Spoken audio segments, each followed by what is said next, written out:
down here. Because they only had the finger food. Everything was closed up in Minneapolis. He said, I ain't on Reverend Al's diet. I want some food. So we had some light moments. I want to also say, give honor to Reverend Dr. Remus Wright and Reverend Mia Wright.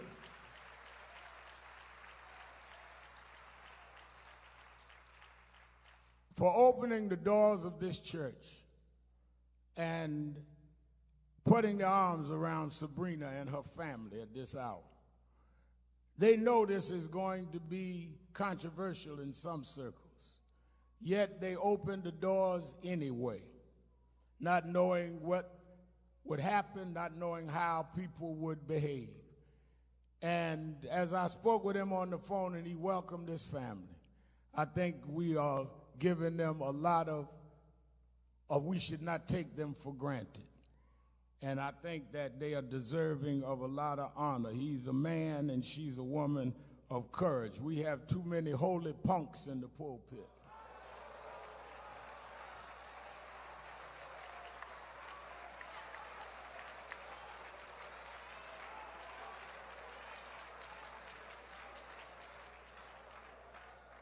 Y'all do know I'm Al Sharpton. I'm going to say what I got to say. Let's give a hand to our pastor, Remus Wright, and Sister Mia Wright.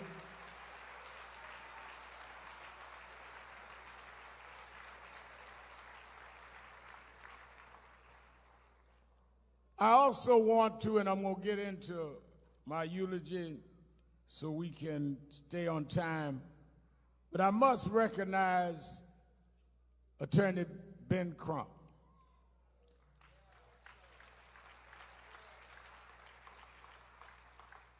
I call him Black America's Attorney General, probably because we don't feel we have one. Ben Crump has fought and stood for many cases, and he has with him a legal team, I'm sure, that'll be acknowledged, that are here, Brother Stewart, Lee Merritt, and them. We should not take for granted when black lawyers take these cases like Crump has. They are targeted by their bar associations. They're targeted by people that are envious and jealous. We need civil rights lawyers that are there for civil rights, not for civil settlements. And that's why I give him recognition. I must also recognize several families are here that came at great sacrifice, but they wanted to be here to be part of this because they understand the pain better than anyone because they've gone through the pain. And I think that we should recognize the mother of Trayvon Martin. Will you stand?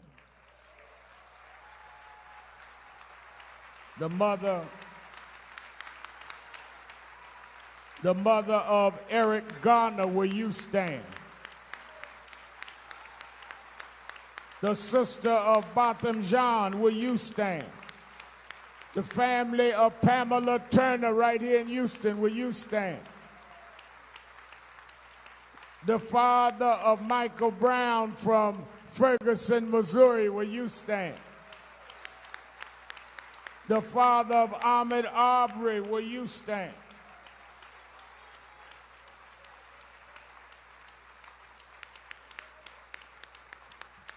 All of these families came to stand with this family because they know better than anyone else the pain they will suffer from the loss that they have gone through. I also want to thank all of those that helped to make this as easy as they could for the family. Certainly we thank again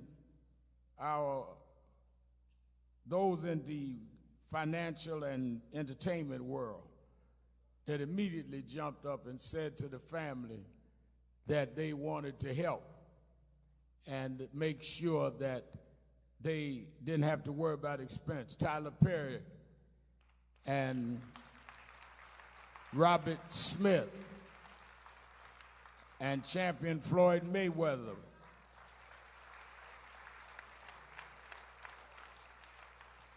And others that have come. It means a lot because it shows the world the weight of this. Brother Jamie Foxx is with us today. Stand up, Jamie.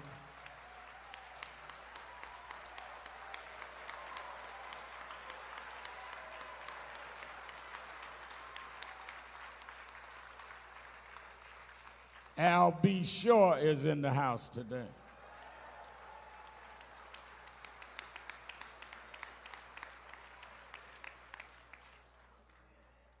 So let me get into my message. I got Terrell Owens, everybody's sending me notes. Want you to turn briefly to the book of Ephesians, 6th chapter. Ephesians, 6th chapter. Because I think that we need to understand what we're dealing with here.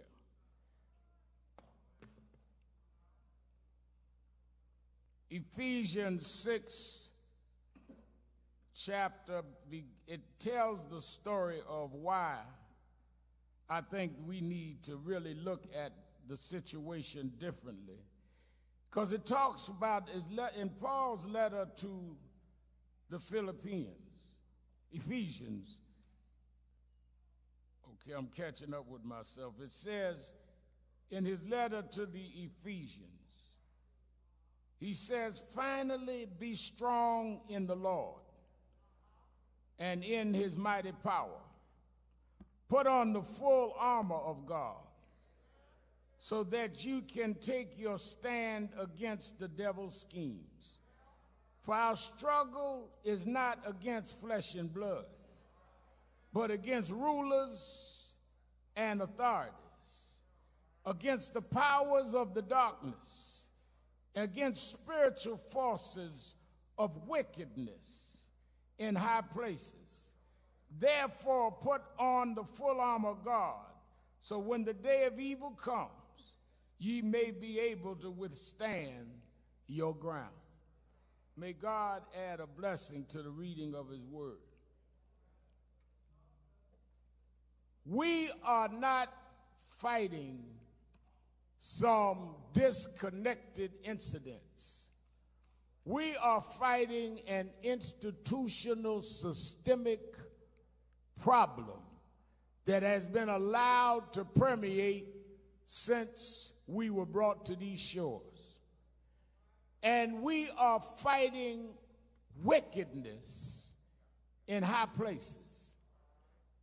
When you can put your knee on a man's neck and hold it there 8 minutes and 46 seconds, that's not even normal to a civilian, less known to a police officer. Try when you go home to put your knee down on something and hold it there that long.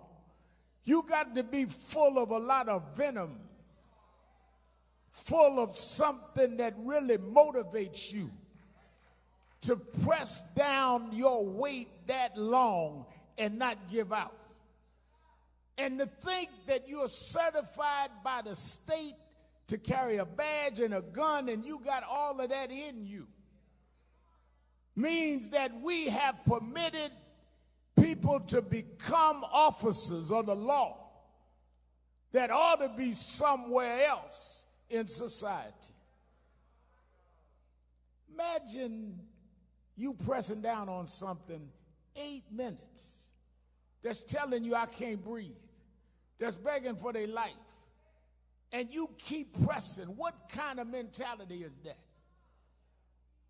So how do we screen who police officers are? And how do we get to this place over and over again? They told Eric Garner, put him in a chokehold. He said, I can't breathe. Those 3 cops walked, no prosecution. Until the law is upheld and people know they will go to jail, they're going to keep doing it because they protected by wickedness in high places. How do you prevent crime in the hood? You scare others by saying if you do that, you're going to jail. Well, how are you going to scare a bad cop if bad cops don't go to jail? How are you going to tell them that your fate is going to be bad if you go on the other side of the line when everybody else got away with it?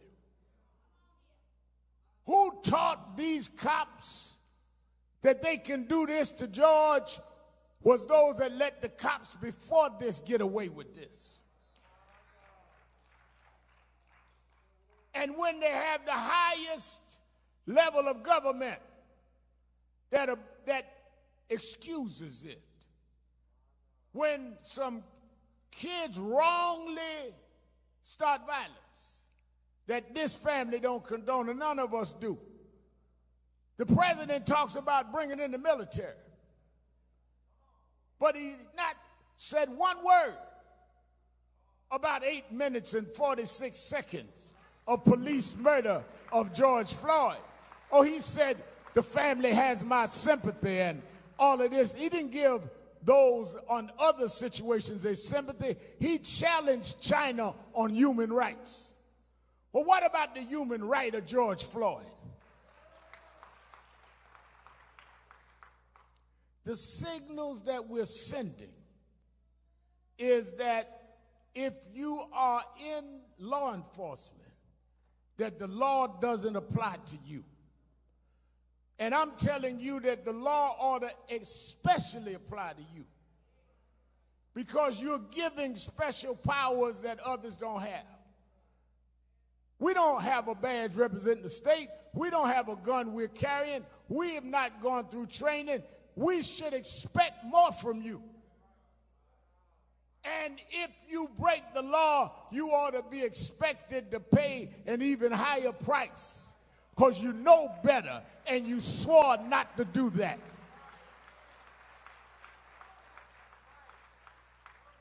So yeah, it's nice that everybody wants to now study the problem.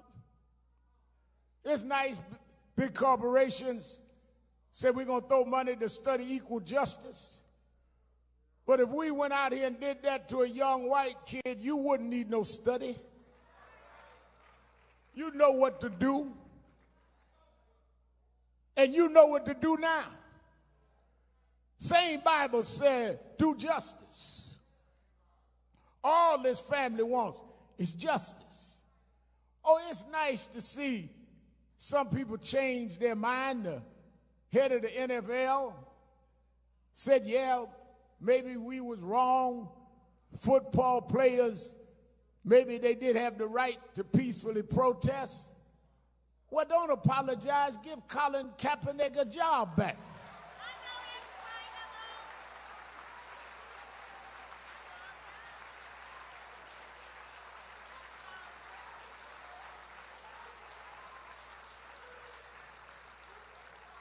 Don't come with some empty apology. Take a man's livelihood, strip a man down of his talents, and 4 years later when the whole world is marching, all of a sudden you go and do a FaceTime talking about you sorry. Minimizing the value of our lives. You sorry? Then repay the damage you did to the career. You stood down, because when Colin took a knee, he took it for the families in this building, and we don't want an apology. We want him repaired.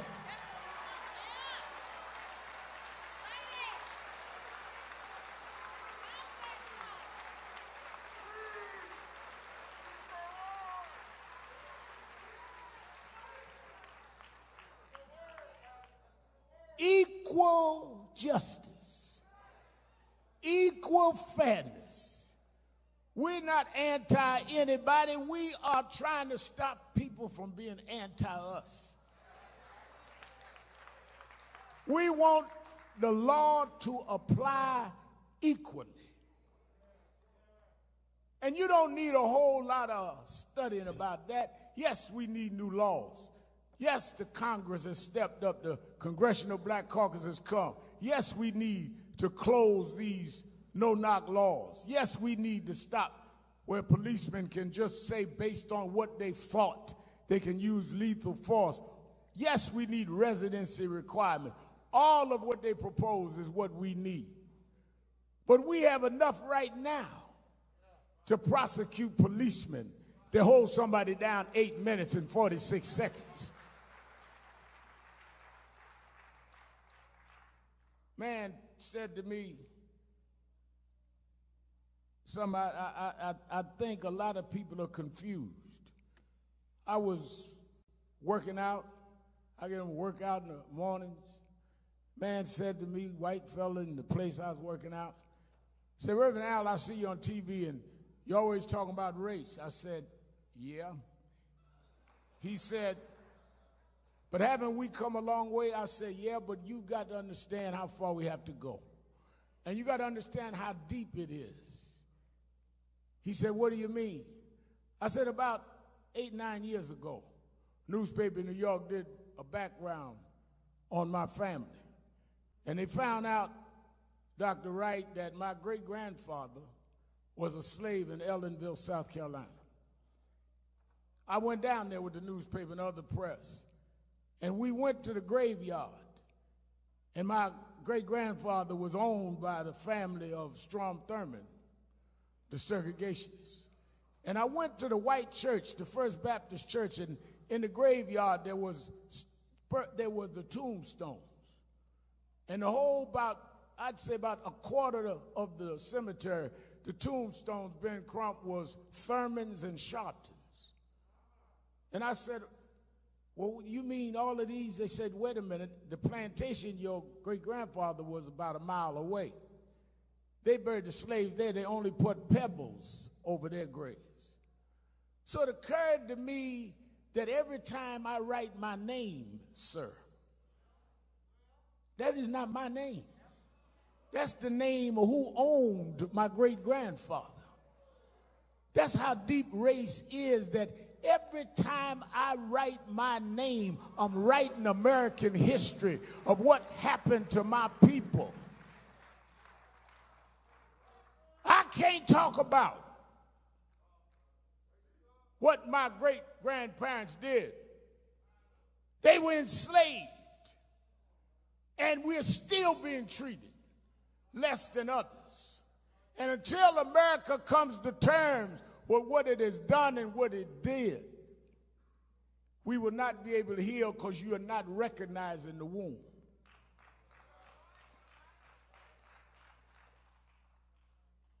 Floyd could have been anybody. But then the reaction was not anything.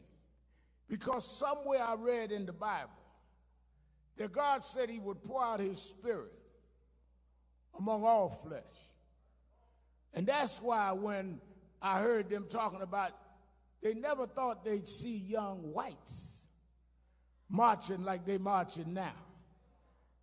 All over the world, I've seen grandchildren of slave masters tearing down slave master statue over in England and put it in the river. I'll pour out my spirit among all flesh. I've seen whites walking past curfews saying no Black Lives Matter, no justice, no peace. I'll pour out my spirit among all flesh. You have now lived to where you've sown wickedness, and now you have to reap the wrath of those that don't want to be wicked no more. That a man sows, that shall he also reap. So we come because God in his own way, he always, one of the ministers said it right, God always uses unlikely people to do his will. If George Floyd had been an Ivy League school graduate and one of these ones with a long title, we would have been accused of reacting to his prominence. If he'd been a multimillionaire, they would have said that we were reacting to his wealth.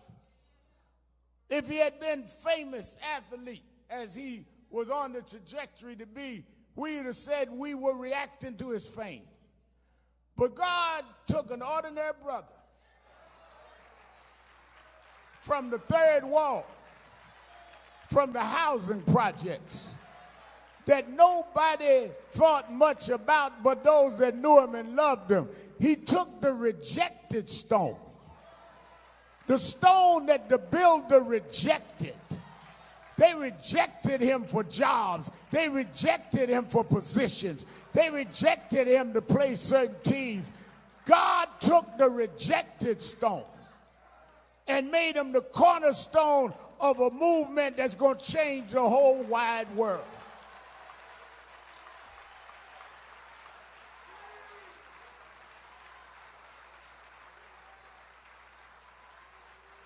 I'm glad he wasn't one of these polished bourgeois brothers, because we'd have still thought we was of no value. But George was just George. And now you have to understand, if you father any one of us, it's of value to all of us.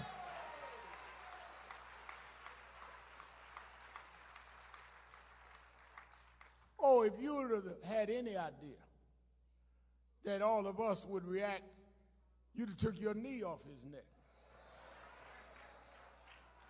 If you had any idea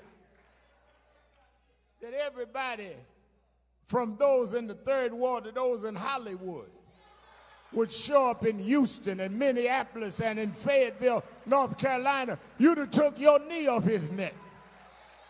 If you had any idea that preachers, white and black, was going to line up in a pandemic when we told to stay inside, and we come out and march in the streets at the risk of our health, you'd have took your knee off his neck, because you thought his neck didn't mean nothing. But God made his neck to connect his head to his body, and you have no right to put your knee on that neck.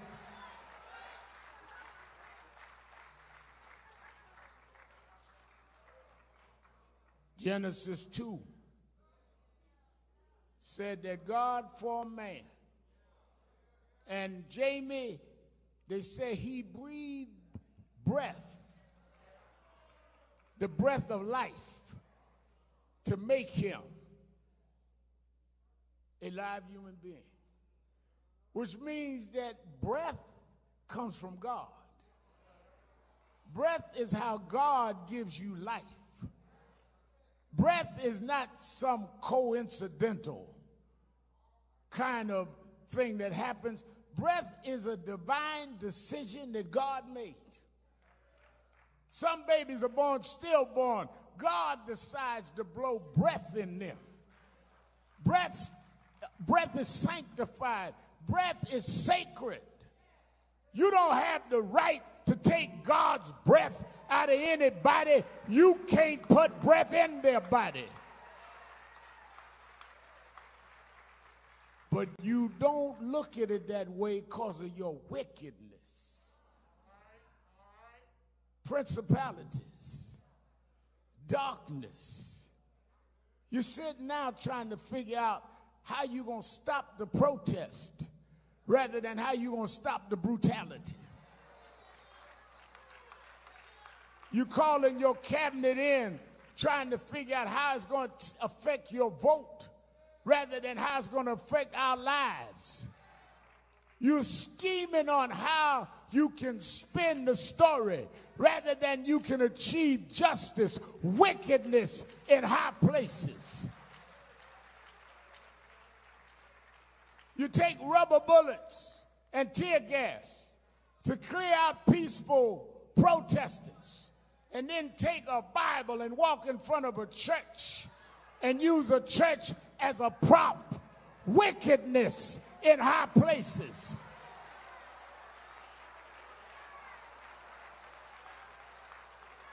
You ain't been walking across that street when the church didn't have the boards up. You wasn't holding up no Bible when Aubrey was killed in Brunswick, when Taylor was killed in Louisville. Wickedness in high places.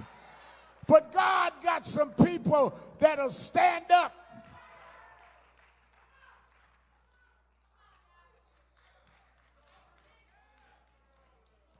Let me tell you this.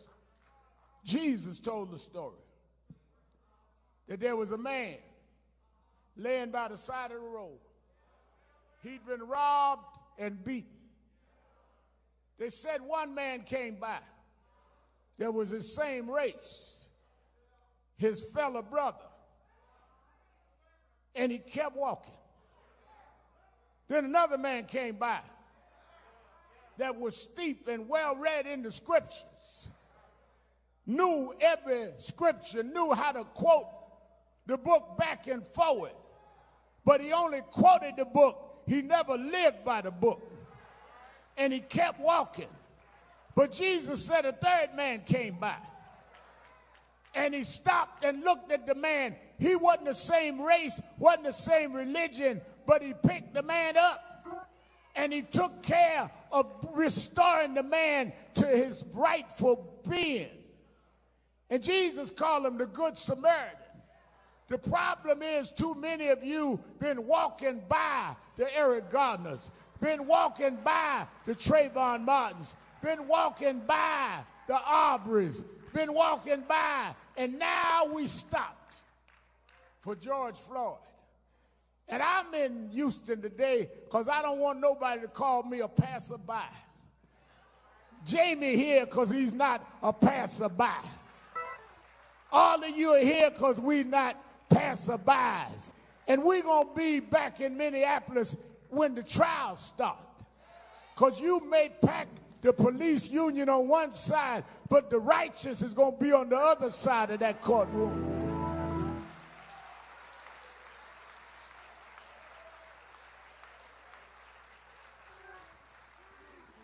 It's time that we reclaim the righteous in this country. Well, Reverend, we don't know if we got the money, we got the political power. Well, we got the vote. And we got something that we had before we had the vote. We had God on our side. That's why when they was even in slavery, they used to have church out in the slave quarters. Because they understood that if they called on God, that God would answer prayer. And the same God that brought us from chattel slavery is still on the throne. The same God that brought us from the back of the bus is still on the throne. The same God that brought us from Jim Crow is still on the throne. And if we're right, he'll fight our battle, and we'll put George's name in history where they say that's the one that they shouldn't have touched. That's the neck they shouldn't have been down on. Because if my people called by my name would humble themselves and pray and seek my face and turn from your wicked ways, then you will hear from heaven, I will heal the land.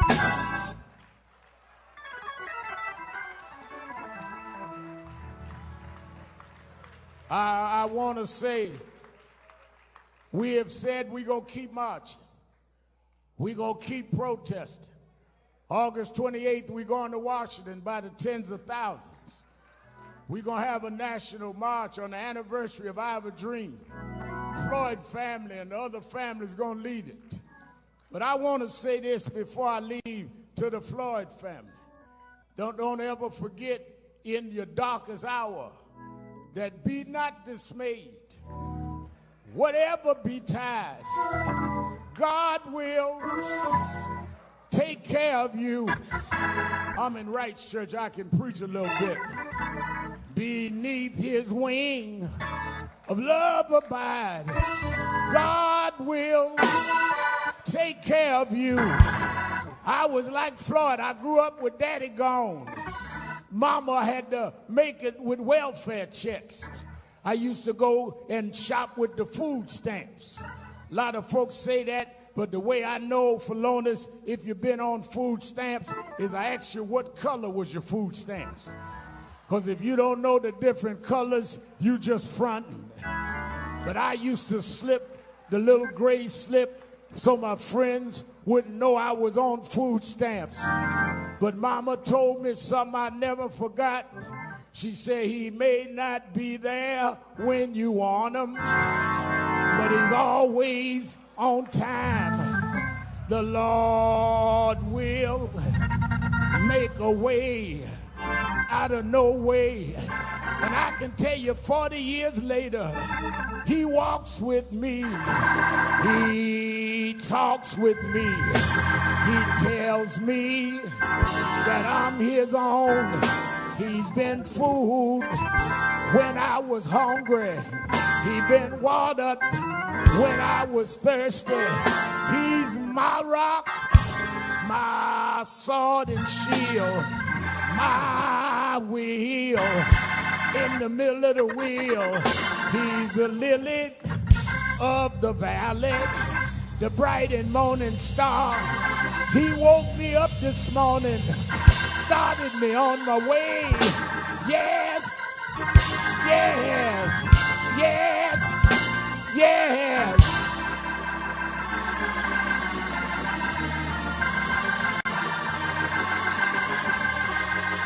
Let me say this. We got to go to the cemetery. Let me say this.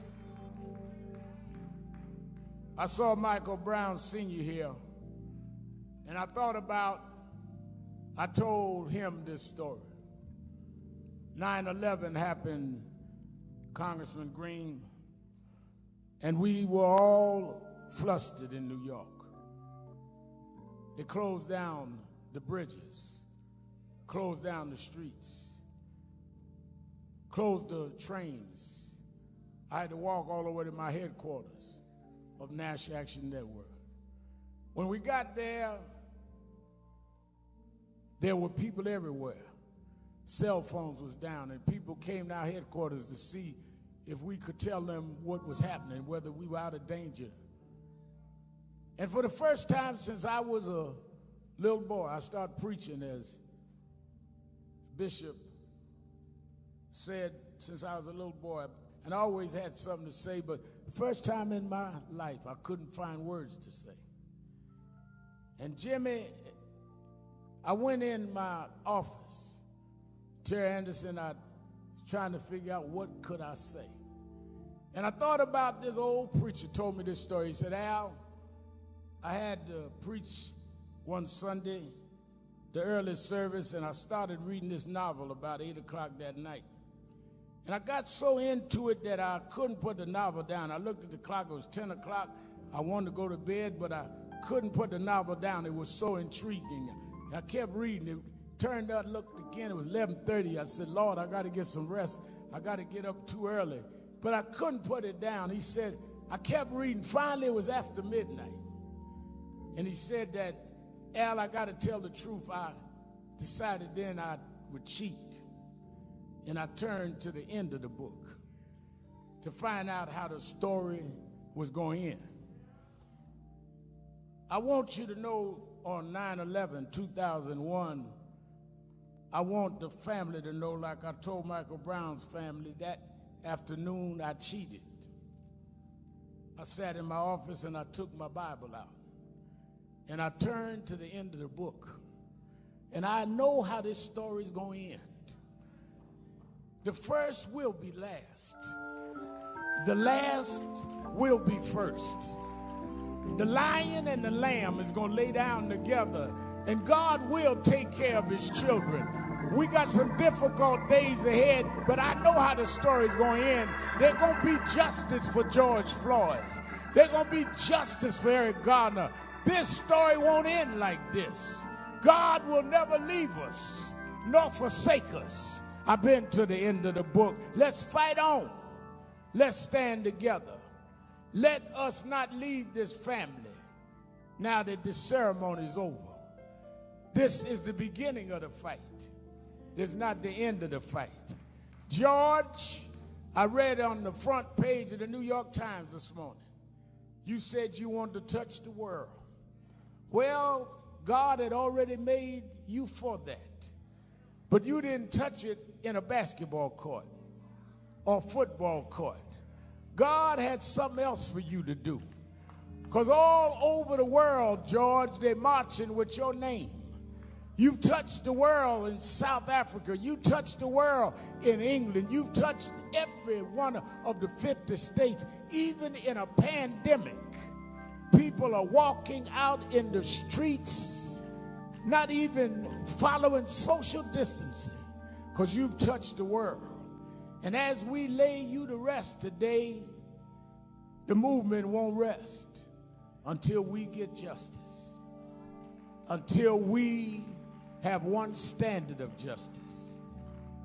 Your family is going to miss you, George, but your nation is going to always remember your name, because your neck was one that represented all of us, and how you suffered represented our suffering.